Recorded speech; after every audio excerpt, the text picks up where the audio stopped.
So, meine Lieben, heute ist der 23. April 2026. Ich lese jeden Morgen, jeden Abend 20 Minuten die Bibel.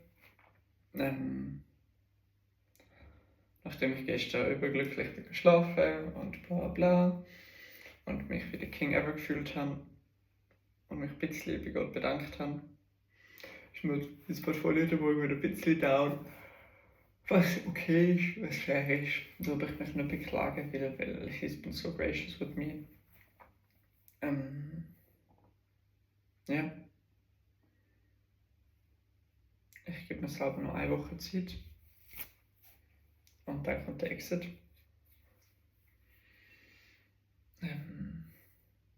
Weil in and out, es ist risky, es ist playing with fire. Und ich bin mir dessen bewusst. Und ja, ich bin dankbar für alles, was ich so weit schon erreicht habe. Und ich muss jetzt keine weiteren Trends hinterherrennen. Ja. Du gehst lieber ein bisschen zu früh als ein bisschen zu spät raus. Weil die abrupte Abfall, die werden immer noch da sein. Warren Buffett ist viel in Cash investiert.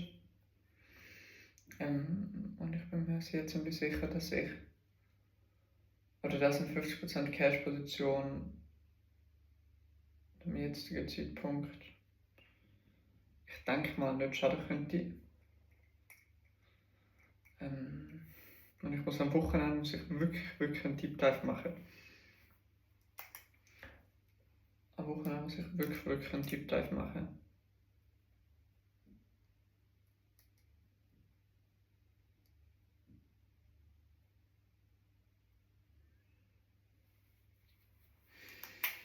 Ja, that's that.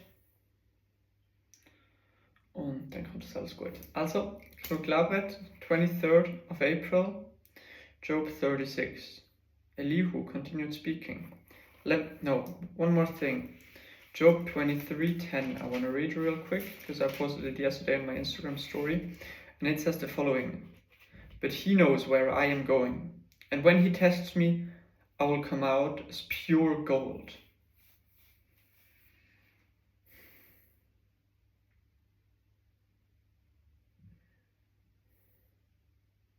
But he knows where I'm going. And when he tests me, and it is hard and it hurts, I will come out as pure gold.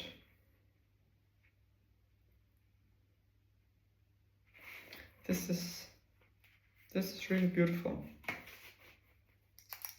But he knows where I'm going.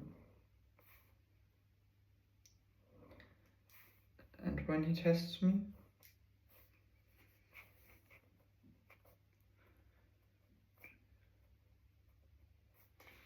I will come out as pure gold. Elihu continued speaking. Let me go on and I will show you the truth. For I have not finished defending God. I will present profound arguments for the righteousness of my Creator. I'm telling you nothing but the truth, for I'm a man of great knowledge. Arrogant. God is mighty, but he doesn't despise anyone. He is mighty in both power and understanding. He does not let the wicked live, but he gives justice to the afflicted.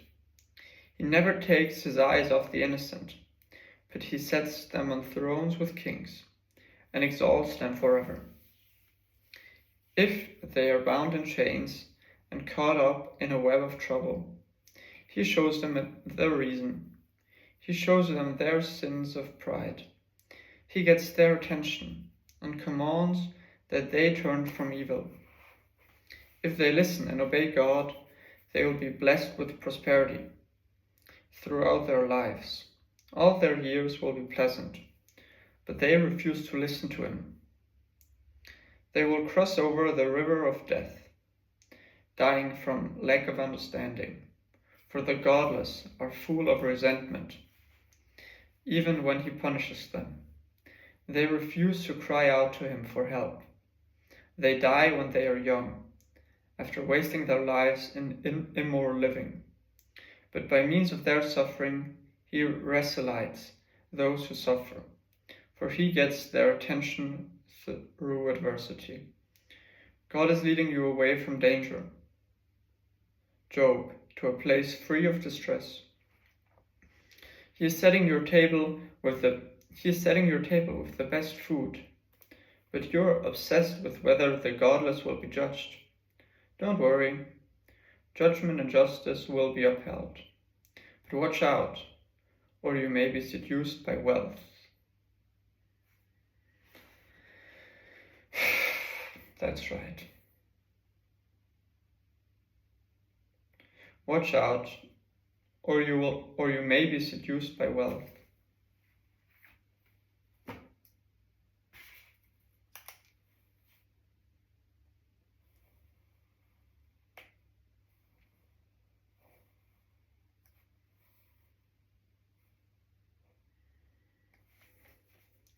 Don't let yourself be bribed into sin.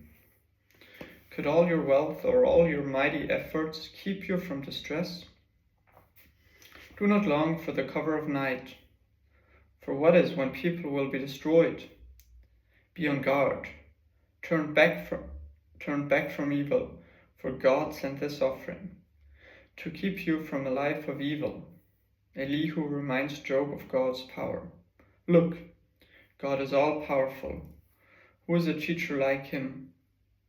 No one can tell him what to do, or say to him, "You have done wrong." Instead, glorify his mighty works, singing songs of praise. Everyone has seen these things, though only from a distance. Look, God is greater than we can understand. His years cannot be counted.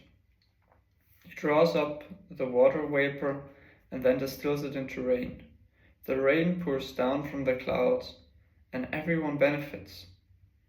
Who can understand the spreading of the clouds and the thunder that rolls forth from heaven? See how he spreads the lightning around him, and how it lights up the depths of the sea. By these mighty acts he nourishes the people, giving them food in abundance. He fills his hands with lightning bolts and hurls each at its target. The thunder announces his presence. The storm announces his indignant anger. Job 37. My heart pounds as I think of this. It trembles within me. Listen carefully to the thunder of God's voice, and it rolls from his mouth. It rolls across from heavens, and his lightning flashes in every direction. Then comes the roaring of the thunder, the tremendous voice of his majesty. He doesn't restrain it when he speaks. God's voice is glorious in the thunder. We can't even imagine the greatness of his power. He directs the snow to fall on the earth and tells the rain to pour down. And then everyone stops working, so they can watch his power. The wild animals take cover and stay inside their dens. The stormy winds come from its chamber, and the driving winds bring the cold. God's breath sends the ice, freezing wide expanses of water. He loads the clouds with moisture, and they flash with his lightning. The clouds churn about at his direction. They do whatever he commands throughout the earth. He makes these things happen, either to punish people or to show his unfailing love.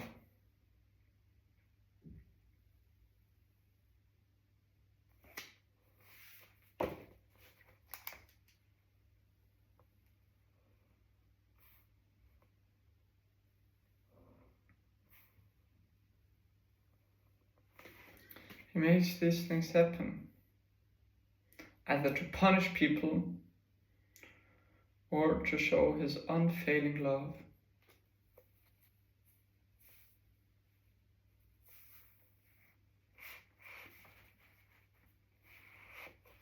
Pay attention to this, Job. Stop and consider the wonderful miracles of God. Do you know how God controls the storm and causes the lightning to flash from his clouds? Do you understand how he moves the clouds with wonderful perfection and skill?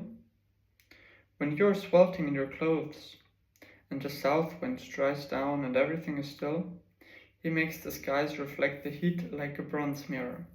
Can you do that? So teach the rest of us what to say to God. We are too ignorant to make our own arguments. Should God be notified that I want to speak? Can people even speak when they are confused? We cannot look at the sun, for it shines brightly in the sky.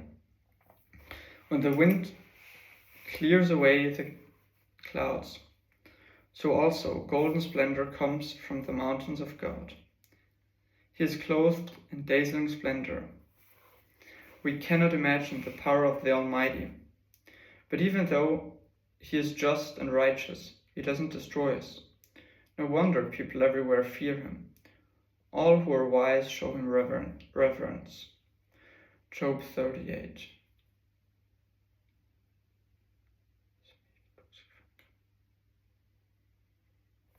The Lord challenges Job. Job 38. Then the Lord answered Job from the whirlwind. Who is this that questions my wisdom with such ignorant words? Brace yourself like a man, because I have some questions for you, and you must answer them. Where were you when I laid the foundations of the earth? Tell me, if you know so much. Who determined the dimensions and stretched out the surveying lines? What supports its foundation? What supports its foundations? And who laid its cornerstone? As the morning stars sang together and the angels shouted for joy. Who kept the sea inside its boundaries as it bursts from the womb? And as I clothed it with clouds and wrapped it in thick darkness. For I looked at behind barred gates, limiting its shores. I said, this is far, and no farther will you come. Here your proud ways must stop. Have you ever commanded the morning to appear and caused the dawn to rise in the east? Have you ever made daylight spread to the ends of the earth, to bring an end to the night's wickedness? As the light approaches, the earth takes shape like clay pressed beneath the seal. It is robed in brilliant colors. The light disturbs the wicked and stops the arm that is raised in violence.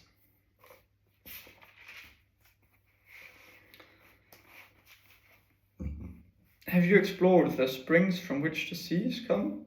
Have you explored their depths?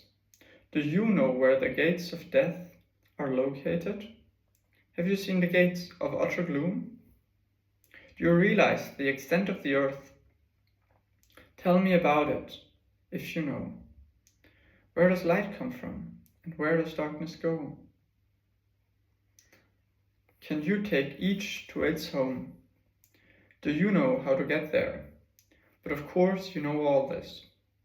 For you were born before it was all created, and you are so experienced. Have you visited the storehouses of the snow, or seen the storehouses of hail? I have reserved them as weapons for the time of trouble, for the day of battle and war. Closing brackets. Where is the path to the source of light? Where is the home of the east wind? Who created a channel for the torrents of rain? Who laid out the path for the lightning? Who makes the rain fall on barren land, in a desert where no one lives? Who sends rain to satisfy the parched ground and make the tender grass spring up? Does the rain have a father? And who gives birth to the dew? Who is the mother of the ice? Who gives birth to the frost from the heavens? For the water turns to ice as hard as rock, and the surface of the water freezes. Can you direct the movement of the stars, binding the cluster of the Pleiades, or losing the course of Orion? Can you direct the constellation through the seasons, or guide the bear with her cubs across the heavens? Do you know the law of the universe? Can you use them to regulate the earth? Can you shout to the clouds and make it rain? Can you make lightning appear and cause it to strike as you direct? Who gives intuition to the heart and instinct to the mind? Who is wise enough to count all the clouds? Who can tilt the water jars of heaven when the parched ground is dry and the soil has hardened into clods?